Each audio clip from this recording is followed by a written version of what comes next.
I've got a lot of pictures to share, and I've got a lot of stories to congest into a narrative, and some important sort of like preface to my presentation. As the presentation is not so much about plants themselves, rather the human interaction, I'll try hard to avoid plant names or discuss too many plants in any great detail.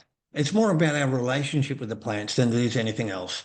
Now, already some quick images of our 1 acre garden. My wife Michelle and I, this is our primary garden where we spend most of our days doing work and play. So it's not just a place of work. We sit here having lunches most days within the garden, small patch of lawn, line maintenance, overlooking a lakeside, adjoining parkland. So we only have about 1 acre. And if we're not by the lakeside chairs, we're in an enclosed area if it's windy. And there's Michelle. Hello, Michelle. There's a great diversity of plants within the garden. There are many thousands of plants. There's over 10,000 plants to be precise within this 1 acre garden. Most of the plants are small, some are rare, but many things are interesting and unusual. And there's lots of art besides sitting and enjoying plants and flowers. There's lots of art within the garden. So I'm just giving you a cursory overview as to some of the highlights within the garden, but I'm not going to talk too much about specific things. But you can see Michelle, she's got a camera in her hand, and almost daily she'll walk around the garden with either a cup of tea, a cup of coffee, taking pictures. We don't do so much work in this garden as you would imagine. That's an extraordinary thing to suggest, but I want to emphasize the fact that we've tried to put together a garden design that's extremely low maintenance, extremely low water requirements, with extremely low weed count. And so we've got time to play and the colours and the drama. But now, if I talk fast, you'll have to understand, yes, I do talk fast. That's who I am, and that's my approach in a presentation. But now I'm going to give you a quick little overview as to my background in relation to this garden that you see here and how the garden came about. So here's my life story in a few minutes, real quick, a shortened version. Let's have a look. As a child, I'm picking daisies. They're just weeds. Weeds. I'm picking weeds. There's a flower on the right hand in my hand and on the left hand. So I'm picking flowers for no reason, just picking flowers. And I was a bit of a runt. I wasn't very good in school. I wasn't very good in sport, but I loved nature. I love to be out in nature. And so that's me as a boy. And that's me as a boy. I wasn't very successful at many things, but I came across this plant. It was a weed. Someone threw it out in a dumping of soil, and it started to grow. I didn't quite know what it was, but as a young boy, I saw it and it flowered, and I was absolutely in awe of what I saw in this mound of sand. And I thought to myself, I'm going to take that home. So I picked it, took it home, and I tried to water it, and it consequently died. That's the way things go. But I was so inspired, I decided after that I'm going to now not only just pick flowers, but I'm going to start growing plants. And that particular succulent plant called Chloritum, it overpowered me. And my father, he grew cacti, and this was his first cactus I saw flower. And again, the big flowers, I was enthralled. And soon I was collecting cacti. I had a collection of cacti as a teenager, as a young adult, all sorts of cacti, anything that had flowers. If it had flowers, I'd grow it. In my 20s and 30s, I started to admire the structure, the physical structure of the plant. So cacti, even if they didn't produce flowers, I was just again in awe of these creatures, these plants, sorry, not creatures, but they were creature-like to me in many ways. So I was absolutely enthralled by them. And I had a collection, a vast collection in greenhouses. Also developed a business with brothers, nursery, retail, also wholesale, commercial production of cacti and succulents on a mass scale. It's a massive nursery now, but this is my background, specializing in copiapoa, rare plants, rare cacti. I loved growing them. So it was getting out of hand. My collection was massive, but I was still in my 30s. Another thing happened later on. I'm now getting close to my 40s, and that's me in my younger days. Huge collection. I also had been involved in producing and developing gardens indoors in conservatories, out in people's gardens. And I always was fascinated by the problem of, I was a collector. I liked rare and unusual plants, but they're like a big problem. A lot of people struggled with the rare plants, the slow growing ones, the difficult to, and it was difficult for me to educate or help people to grow the plants that I wanted them to grow.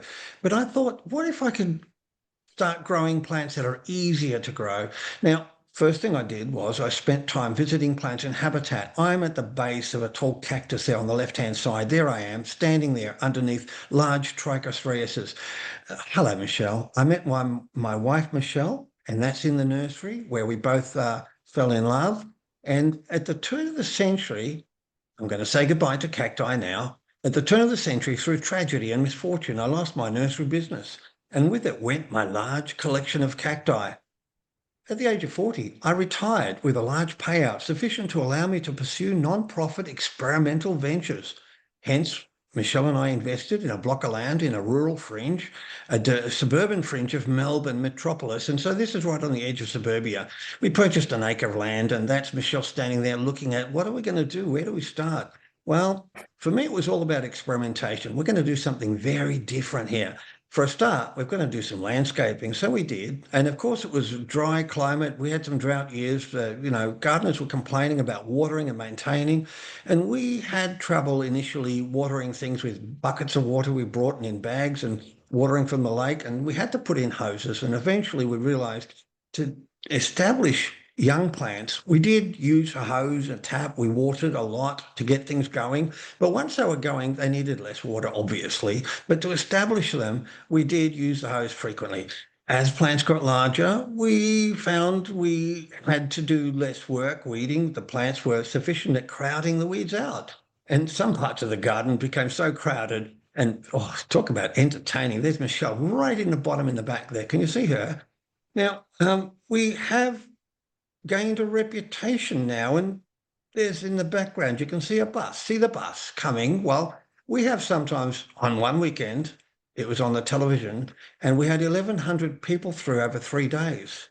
We couldn't cope. It was actually very frightening, but we had to walk people in an aisle one way only around the garden. It was quite complex, but we regularly have buses come to our garden now, regularly. Sometimes every few weeks, buses arrive from interstate and even overseas.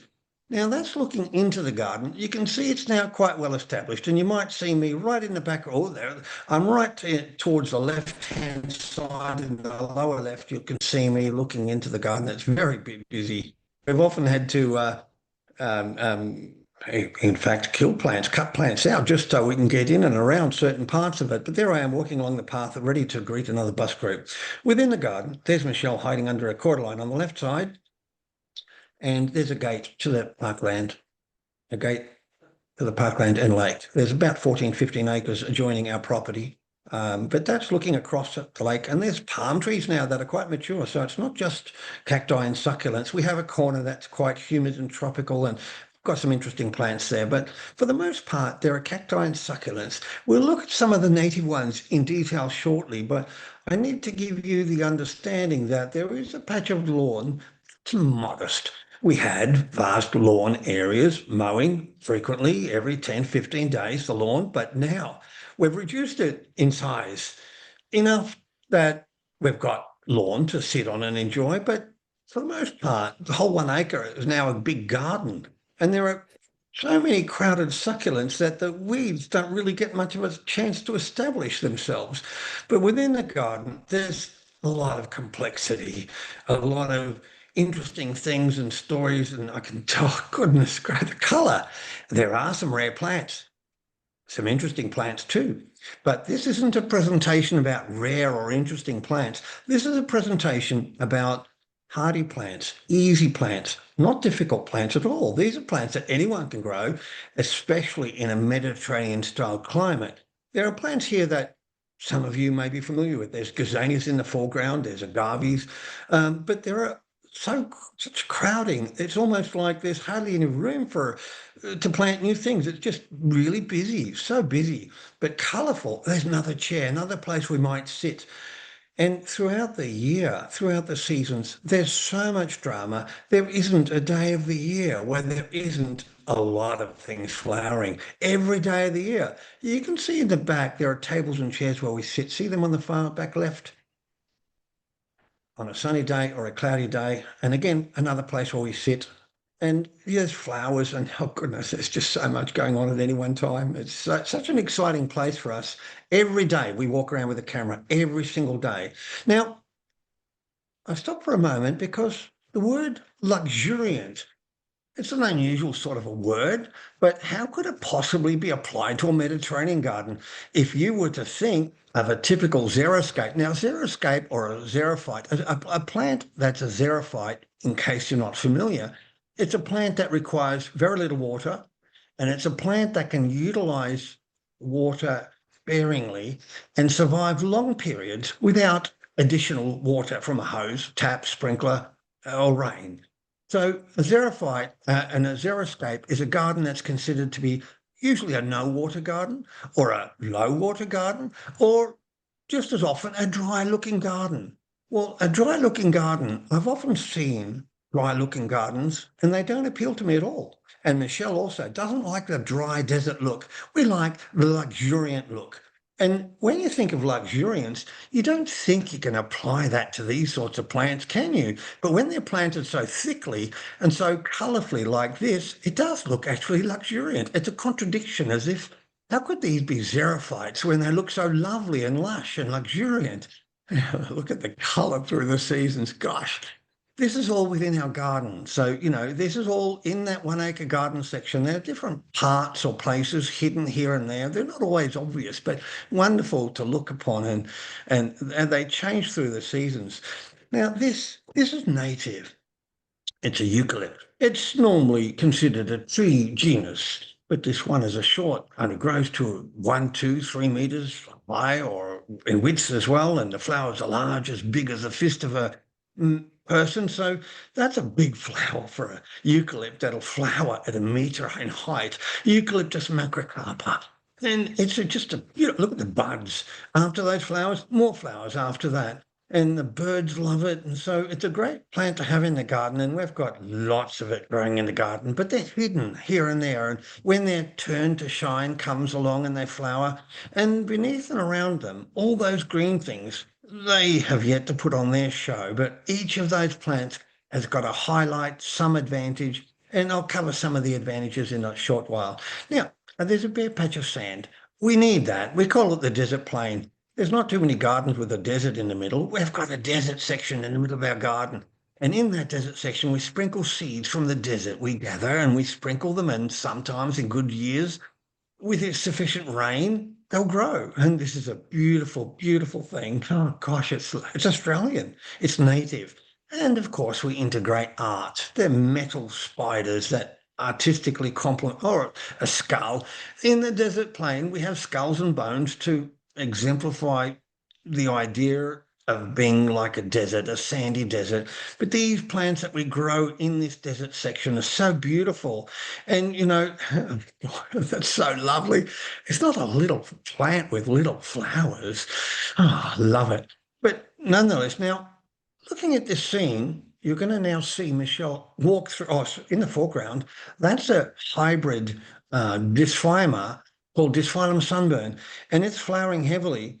We developed this. This is a hybrid of ours. Michelle and I created this. We named it, and it's now available internationally through tissue culture. But what's really interesting is it flowers 12 months of the year. It flowers all year round. It's absolutely superb. And it doesn't spread too far, so it's not invasive. It's a wonderful plant. So there you go, Dysphyllum sunburn. Now watch, Michelle's right in the middle back. Watch her walking, watch her walking. Now, I didn't set her up for this. This is not a pose. This is typically how she'd walk around the garden most days. Now, she's pointing to all the colours. You can see, obviously, all the colours. But that green patch, she's pointing out and discussing the fact that the green patch is about to explode into colour. When some of these are finishing, that patch will turn on. Look at the pink on the left side. That's what she was pointing to.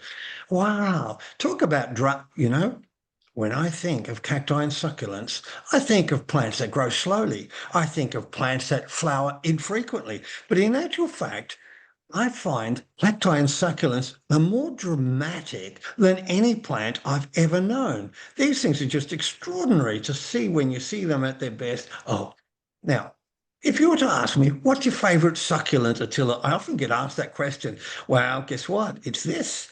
It's an annual. It's a plant that grew by itself. I never planted it. I sprinkled seeds once in the garden, and from thereafter, about a decade ago, every year they come up by themselves on their own, and they never get watered or fertilized or weeded. They just grow. And my goodness, the flowers, Chloritum belladoniforme. What a beautiful name. That's what a mouthful. They're the leaves. And the leaves themselves can glisten with beautiful, shiny, like they sparkle in they look like they've got little sand or crystals, and in fact, they've got what's called, well, they sparkle in the sun, but they're called idioblasts or bladder cells, and they're full of water and often a bit salty. So it's an interesting plant with these crystals. They sparkle in the sun. If you see these plants in real life, you'll be amazed. They're red or green. With too much water and food, they're green. But under the wattle tree, look at the base. These come up on their own. I didn't plant them there. And it suppresses the weeds. You can see to the far left bottom, there's some green moss-like and weedy things, but these little red things, these are all baby chloritums. And as they grow, you can see a few green weeds underneath, but these plants have got the advantage. They'll smother the green weeds beneath. And soon these plants will be in flower. When they do, this picture is full of chloritum. All the ground is covered in chloritum. Now, you might say, oh, it's looking weedy. Yeah, perhaps it does look weedy. Well, flowers, when they're out, you not only does it look beautiful, Michelle's got a camera in her hand and she's saying, look at those colours. Look at all the pathway we walk on. Where we walk, they die because they get crushed, of course, obviously. But everyone that comes to the garden is absolutely visitors. She's about to take her camera out. They can't believe what they're looking at. These things also. None of these were planted. So on that desert plain, they just randomly pop up. And when they do pop up, they're absolutely a delight. And everyone that visits, that's the sand plain. You can see the bones in the middle. You can see on the left the eucalypt. Now, they're not flowering. They're actually in bud. And in a cold day or a cold morning, the flowers are closed. So only on a warm day when the sun comes out, the flowers come out. And it's so that same picture. I mean, if we go backwards, but look, right, they're dazzling. The colours on these chloritum. So if you were to ask me what my favourite succulent is, it's this. It's talk about low care, almost no care, everywhere in the garden. Now, the topic. Let's look at the topic. I've been asked to talk on the future of succulents in cultivation. Well, now that I'm 66, I finally realised what my favourite succulent of all time has been under my nose since I was a child. Under my nose, obviously, and these things are just all over the ground. They crush very easily. They're very delicate, but they look after themselves. Now, you see the little red ones, they're young ones. In the top right, there's something that looks different and green. Let's go close to that plant in the top. Oh, see there. There's the chloritum, the little red, obviously. But what's that green thing? Well, that's special, really special, because that's a succulent plant. There's its leaves. It produces little red berries. There's its leaves. Obviously, it's highly succulent in its leaves, but it's the word ancellina. It's ancellina it's actually a delicious little fruit, and it's quite sweet, savoury. It's an interesting flavour, but the fruit are very tiny, but they look lovely, don't they? So they're edible. And not only are they edible, there are different types of ancellina. All of them are edible. These are different types of ancellina. They're all edible. Beautiful things. Now, they're small, very tiny, but they're different colours. Michelle loves to put them in our salad, so they're with tomato and whatever, and we're having on crackers sometimes. And now that's an area covered in our garden full of these berries, and they're so small. Michelle tried to pick some, and she's picking some with her hand, and after 5-10 minutes, she only picked a few dozen. They just sprinkle. They fall off when you touch the bush, and you've got to be careful how you gather them. So I got a box and decided instead of gathering them by hand, let's just put a box under a bush and see what happens. Let's just shake the bush. Oh, took seconds, and we had thousands in a tray.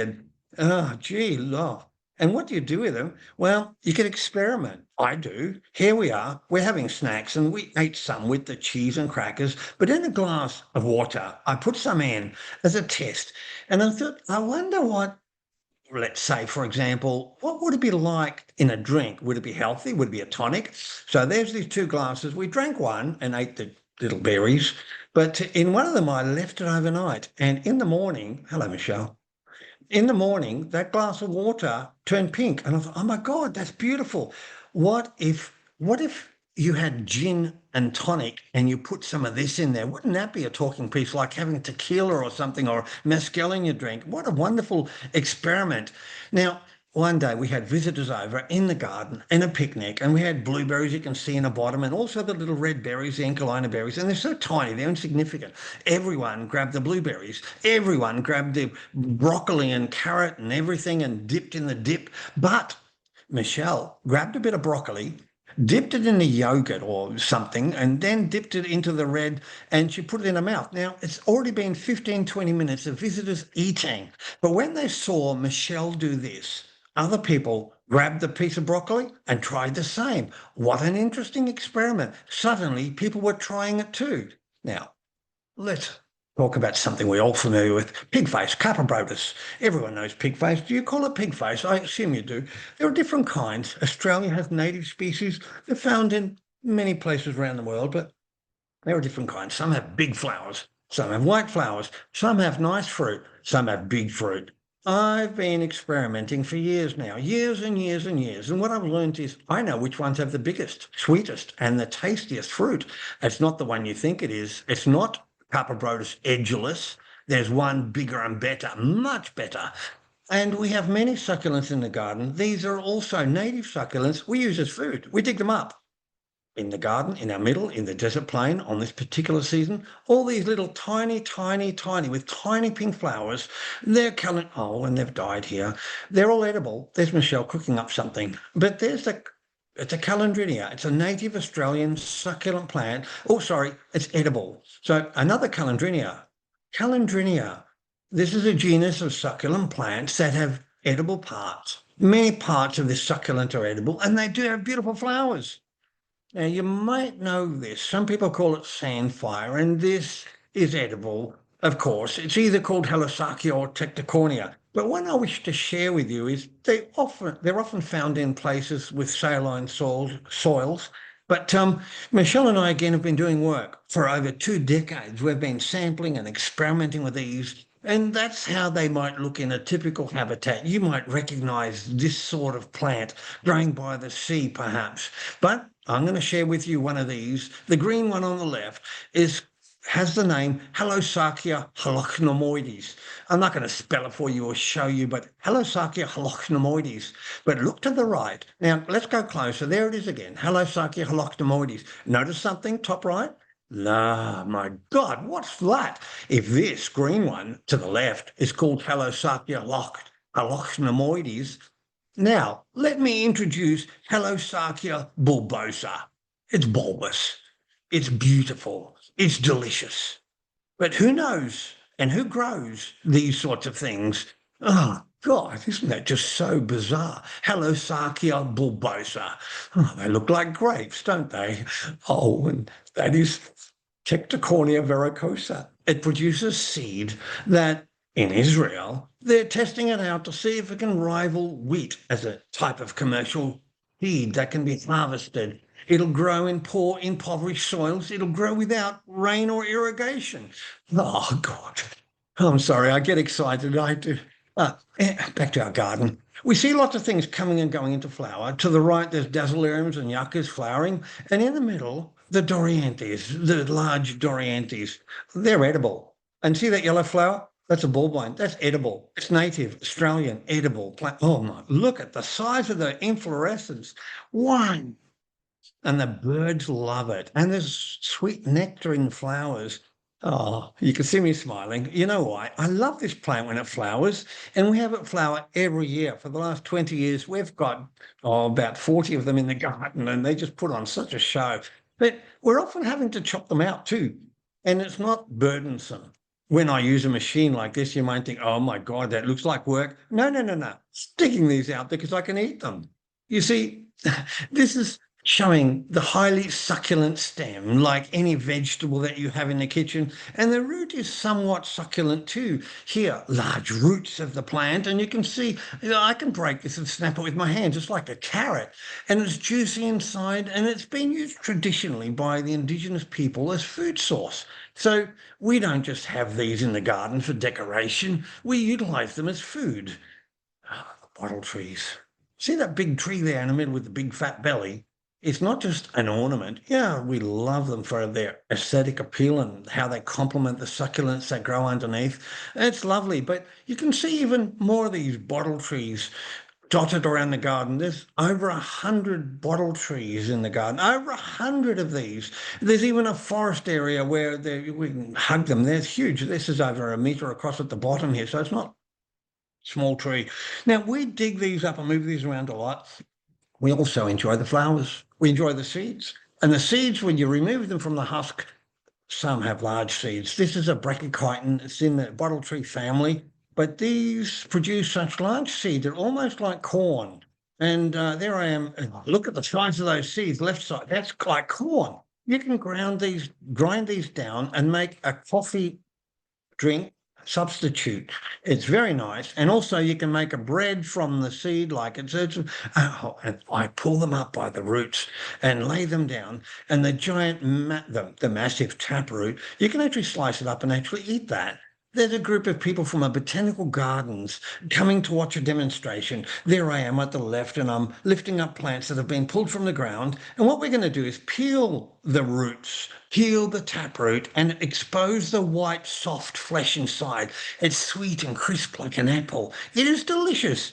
And you can cook it, eat it raw. Oh, goodness. Here's one. I'm going to demonstrate. I'm going to peel this back, and you can see the white flesh underneath. And the white flesh is very tasty. I've already bitten a chunk out of it. So, and again, I've taken a bite. It's like peeling a banana, and it's just so easy and so tasty. You don't need to wash them. You just peel them and eat them. Oh, and restaurants in Australia, some of the best restaurants are serving the roots and leaves up with kangaroo and crocodile meat. So, oh, take a breath. What's this? This looks like a weed. This is what we grow in our garden. You might call it a weed.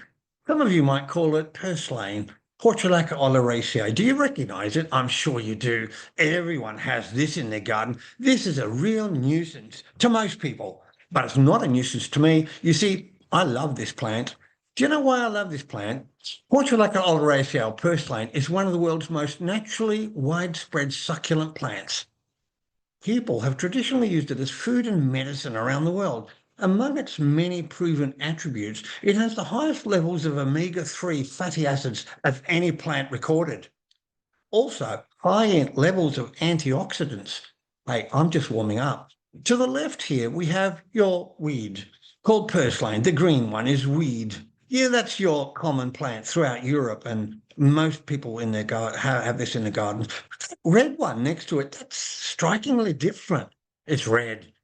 And now there's your green one mixed in a salad. Michelle serves this plant up regularly throughout the year, regularly as a food. But there's also a red stem, red leafed one Michelle prefers because of its attribute. This red one is redder. And if I were to ask you, what's healthier for you, red grapes or green grapes? Obviously, the answer should be red grapes. What's healthy for you, red wine or white wine? Red wine. What's healthy for you, beetroot or orange carrot? Beetroot. Now, it's because of the red, betalains. The color is specifically something that's significant with health attributes. Portulaca oleracea, this one's called Omega Red. It's significantly red throughout the year. And so I decided to write a book. This is my book and this is a snap image of 2 pages within the book. And it's talking about Omega Red. And specifically, let's go into that section circled there because it reads, a scientist, a researcher, the Australian desert population showed much higher antioxidant capacity than common purslane, with increased potential to treat diabetes. This researcher isolated 4 red compounds, 3 of which are previously unknown to science. My God. Ah, and they're also, anyway, they've isolated new compounds. I won't talk about that anymore, but I'll just now go on. It's very interesting that much higher concentrations in omega red, and it's very exciting, said the researcher, including a new compound yet to be named. So we're talking about new science, it's cutting edge science. This is a purslane that's typically genetically redder than normally what you would grow and know. Now, to the right is your weed. That's called purslane. But to the left, this one to the left is not quite the same. First thing you can see is the one on the left is more yellow, more golden. There's your weed on the right. And now they're growing side by side. I'm going to take the same picture of the same two plants a few weeks later. Watch what happens. The one on the left is going to overwhelm and grow larger and faster than the one on the right. So it's called Omega Gold. The one on the left is significant. Let's have a look at what happens. It's now 4 times as big as the one on the right. Now, you might say, well, that'd be terrible. If I grew that, it would overwhelm my garden. It's weedy. You know, it's interesting. It doesn't produce flowers. On the right, you can see flowers. Obviously, you can see little yellow flowers if you zoom in on your screen. The yellow flowers on your weed, and it spreads seeds everywhere. This one on the left doesn't produce flowers, ever, never. It can't. This is called Portulaca Omega Gold. And of course, it's got golden leaves, and those leaves sometimes change color. It turns to golden yellow. There are, again, 2 pages within my publication on the subject. And there's a section in red. If you zoom in on it, and it reads, I've isolated a variety of betalanes and other compounds previously unknown. Anyway, the antioxidant activity is really high. Now, I experiment, by the way, in our garden with different types of purslane. To the right, there are purslanes, but these yellow flowers are related portulacas that are even more interesting. But I don't have time, not in this presentation. This is a sample of some with bigger flowers, better flowers, and oh gosh, edible natives. Many can collectively be considered weeds or weedy, too easy, so not worth the challenge. These are the underdogs of the succulent world, and I hope to have helped elevate them to a higher standing in our succulent community. As a child, I felt rather feeble, an underdog, so I feel a personal connection and strong desire to represent those that do not have a loud voice, such as plants such as Panagia gigantea or Edith Collier grandis or Echeveria elegans. So many plants have beautiful names and have beautiful characters that make them appealing to all people. The plants I represent are the plants most of you would discard. Isn't that ironic? So as a child, if I could have been so easily seduced by succulent claritum and wanting to grow it forever after, then I feel certain that this could be the easiest and fastest and best way to get new children hooked in our hobby. That's my claritum. That's what started me off on my journey, my life journey. A weed is but an unloved flower. Ella Wheeler Wilcox, the famous quote. Now, just a quick point. I don't have too many more images because I can chat for a long time, but I've just got a heading here, plant blindness. These are scientific researchers here, and in 1999, they coined the phrase plant blindness, which they defined as the inability to see or notice the plants in one's environment. B, the inability to recognize the importance of plants in our biosphere and in human affairs. The inability to appreciate the aesthetic and unique biological features of life, the misguided ranking of plants as inferior and unworthy of consideration. Isn't that what we're doing to our weeds? Isn't that amazing? So, you know, as a succulent plant researcher and amateur science communicator, I always contemplate the role that cacti and succulents can play in the wider public arena at promoting conservation. Now, I'm going to skip that now, but oh, by the way, the internet has all the answers. We're in a world today where you can look up on the internet anything and get the answers to anything, and it's more than satisfactory. But this may surprise you. I write books and magazines to this day, and my books and magazines sell like hotcakes. Why? Because they cover the frontier. They cover what's not yet digitized on the internet. They cover Portulaca oleracea, chloritum, and things and stories that go with it that are new. And I'm surprised that I still have an incredible opportunity ahead of me producing something that AI and the internet has not comprehensively dealt with. So the frontier is still available to those who are willing to break new ground. Within our garden, I've shown you edible plants. There are many. There are many plants that Michelle and I can and do utilize as food. You've seen that we like flowers. You've seen that we like the aesthetic appeal and artistic work in the garden. But to be able to utilize the plants as a food makes it multifaceted. And also the fact that on weekends, when we go to the garden, we spend more time playing or enjoying the garden than we do ever working in the garden. So we find it amusing. All the neighbours around us on a typical weekend, Saturday or Sunday, we hear the mowers, the trimmers, the blowers, the zippers, all the equipment, all petrol powered, all the noise. We sit in the garden and we can actually hear the birds and we can hear the bees and we can smell the flowers, and our nasal passages are not full of petrol fumes. We don't have bloodshot eyes. That small patch of lawn you saw earlier, that requires the least effort to maintain. So now that blue thing, what's that? What's that? Well, that's called acacia filler. It's a wattle, an acacia. It's rare. It's beautiful blue. Oh, I love it. There they examples of it in the garden. There are lots of things that convert it. The grass in the foreground is Lomandra convertifolia. The blue behind, the short blue bushes, they stay short, compact, and flower beautifully, but they complement the garden in so many ways. They're all different colour forms. The plant can change from blue to orange to red to brown. The orangey reddy ones are actually dying. They short-lived. They live 3 to 5, 10 years max.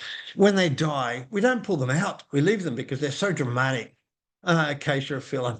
Now, I can talk about conservation, but I'm just going to skip this. But many of these acacias are extremely rare, and many of the plants that we have in the garden are also extremely rare. And this is one of the publications revised about weird and wonderful wattles that complement and grow in. Now I'm going to get out of here, but I've got lots I can talk about. Where's my time? Can you give me an update on how much time I've got left? About, I'd say 10 minutes. 10 minutes. Okay. Um, I don't know if you're aware, but in Australia we have a plant called Willemia nobilis. It's a fairly new discovery, only in the last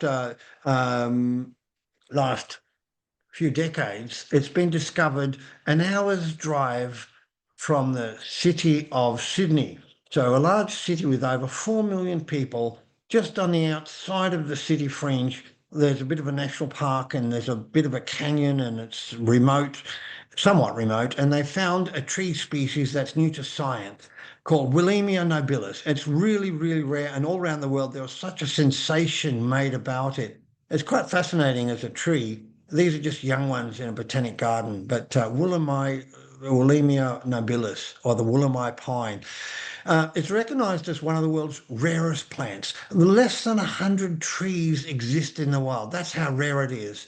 It's fascinating. But it's perhaps the most famous plant conservation success story in the history of the world. There are more tissue culture examples of that tree now growing in almost every botanical garden in the world. It's an incredible success story. But the plants that I'm talking about, the plants that I truly now represent, cacti and succulents, many of the plants that I referred to and showed you are actually weeds. They're weedy. They're too easy to grow. They're not challenging. I find them so exciting. But now our garden, I consider our garden, this is in a journal about rare plants, but is your garden a threatened species sanctuary? Well, our garden certainly is. Most Australians are not aware of which plants are threatened. We call it the bush, and we're trying to spread the message. Anyway, many of the acacias you can see here, really rare, at risk of extinction. The acacia phyla that I was showing you in our garden, it is so rare, it's only found in two remote canyons in Western Australia, two remote canyons, and the government tries to keep a secret where they found it because it seems to be suffering in habitat And if it wasn't for people who cultivated in their gardens and maintained populations of these rare and interesting plants, the plant could disappear, and at greatest risk of extinction. So isn't that just amazing? You know, that's just our garden is full of acacias. Here's a plant where just two plants are known in the world and they're not even in the same place. So how are they going to cross-pollinate? There's so much potential to benefit science, not just in, I've shown you that we have the garden for aesthetics, we have the garden because it's water wise and low maintenance, but we have the garden and it functions for us in a range of ways. It's very useful, as I said, as food. So, you know, look at that. Now, is that, oh, just, what have I done here now? I just got to see where I'm at. I'm sorry, I've messed up, I think, but so that's my finishing image there. I just want to emphasize that we don't come here to work. We come here to sit at those tables and chairs, sit on that little piece of lawn, and every 2 weeks, I think it would take us maybe 15, 20 minutes to mow the lawn. Now, there are some weeds. There are weeds in the garden, but we eat them, we use them, we enjoy them. This isn't a place we come to work. With over 10,000 plants in the garden, we tried to put in plants after being in the industry. Like, again, I was a nursery person for many years and I've had to deal with the public for many years and people's problems. We've tried to create a garden that has less problems, less work, and more pleasure and joy. And it gives us incredible pleasure and joy to be a part of this garden, to be in it every single day. Okay, let's go back to questions now and see what we've got. So thank you Okay. all, and I hope you found that entertaining and a little bit different. Fantastic. Thank you so much, Attila, for that lovely. I think particularly the end message was very, very inspiring. Let's go in our gardens and let's find joy and so on. So if you'd like to end your screen share, please, now we will go to gallery so everybody can see each other. And then we can head off for some questions. Okay, end your screen share, please.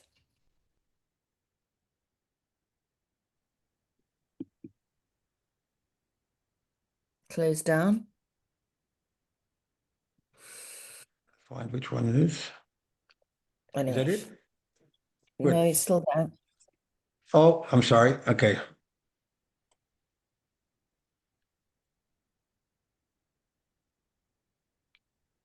I think under share, end screen share.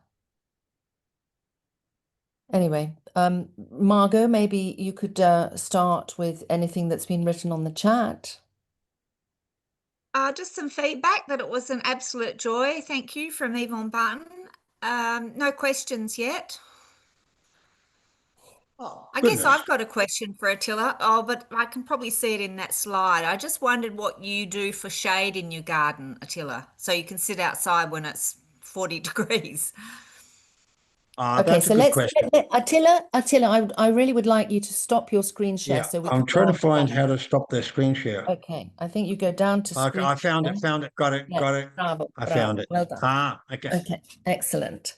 Okay, so That's a good question. When we first started the garden, we lacked shady areas. Now we have many bottle trees and shady trees we can sit under on hot, sunny summer days. So yes, we do have that. Okay, great. Yeah, another comment here that it's stunning and a very different world to what we know. I think you can grow succulents in most places in the world, though, can't you? Or, succulents of some type. Yes, that's true. There are succulents that will and won't. In the tropics, there are tropical varieties, yes. And we've had to learn which ones will survive and grow best in our situation. So is anybody who's living in Europe had that's maybe on the call who could I mean I brought some back from I shouldn't say it, but I brought Mornington some back Peninsula, from I know that area. Yeah, Australia, lovely. and they've survived the winter outside under a tree. Senecio, Caroline knows the name of the one. Amanuensis, I think. Yeah. There's one called Mandrilisae or serpents.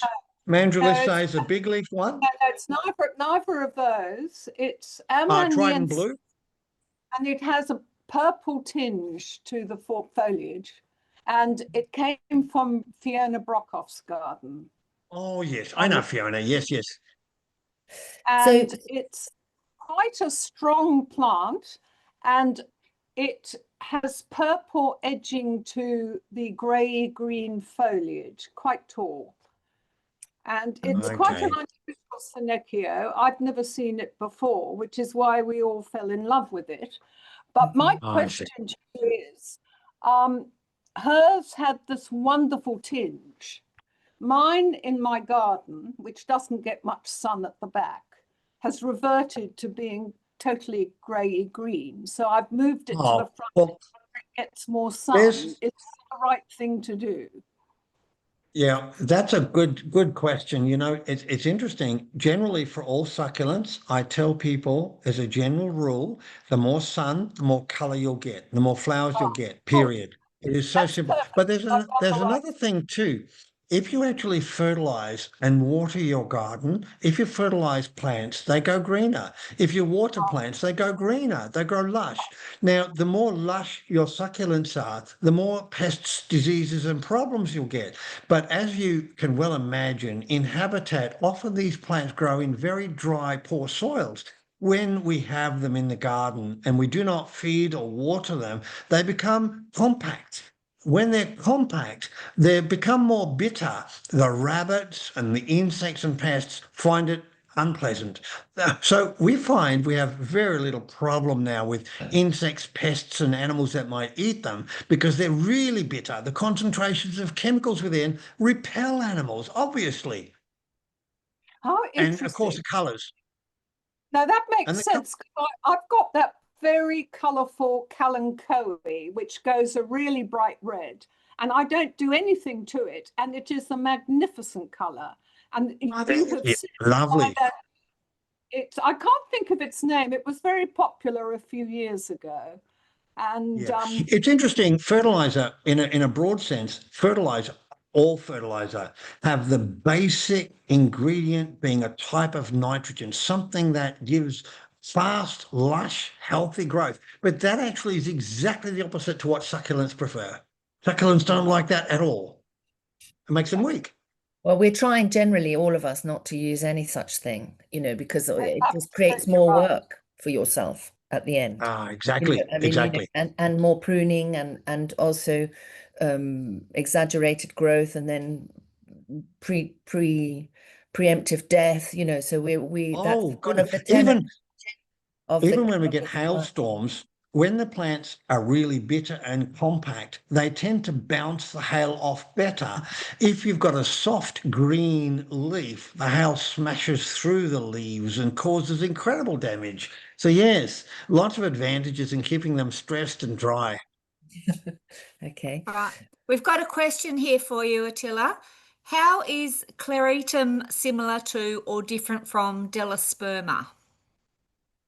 That's a good question. Cleritum is a genus of annuals. They come up each year from seed to maturity to flowering and death within 6 months.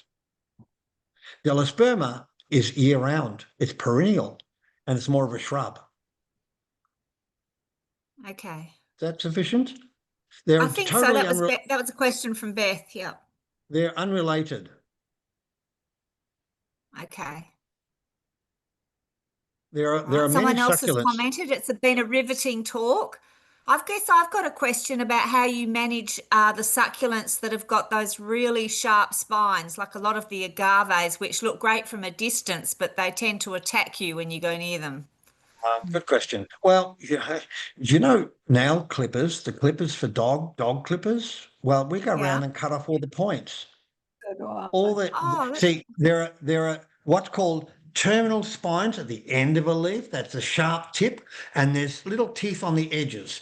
Well, it's not so much the teeth on the edges as a sharp terminal spine, like to poke you in the eye, poke you in the face, poke you in the leg or hips when you're walking past. Well, we cut those off using a dog hoe clipper. How far down? Good idea. Just a centimetre is sufficient. It's no longer sharp. From the prick. Absolutely. Very easy. That's a good idea. Hmm. That'll open my Absolutely. garden up to some more agaves. I have You tried know- doing it, Margot. It really works because you know how tiny my garden is, and I get jabbed left, right, and centre if I'm trying to reach somewhere or do something. And if I didn't clip them, it would be impossible. Okay, I have a beautiful succulent nursery about 150 metres from my house, but when I go there, there's a lot I like, but they have got that sharp point. So now I'll go back with another look. So thanks for that tip, and I'll get some nail clippers. There you are. Especially if you can get ones for dogs. Dog toe Yes, clippers okay. are the best. Yeah. Okay, there's some more questions, I think.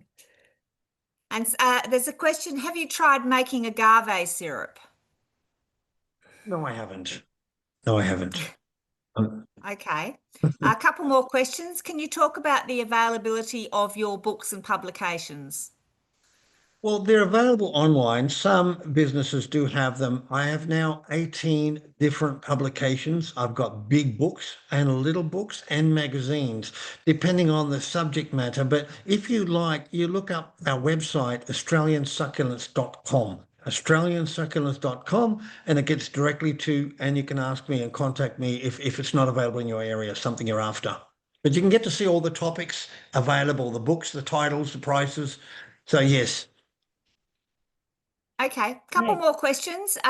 Do you suffer from frost or cold pockets? There's somebody from northern Greece who would like Wonderful question. succulents. Yeah. Wonderful question. When we first arrived in the garden, we've been there now 22 years, and it's been a wonderful journey. In the first 5 years, we experienced significant frosts, regular frosts.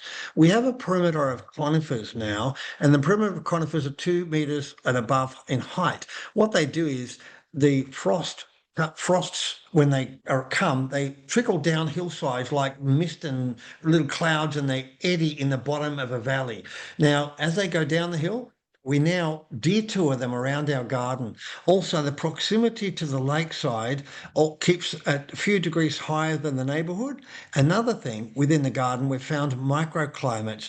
When some of the succulents in the early years died, got burnt, damaged, tips and tops, total death, we've had to retry them in microclimates.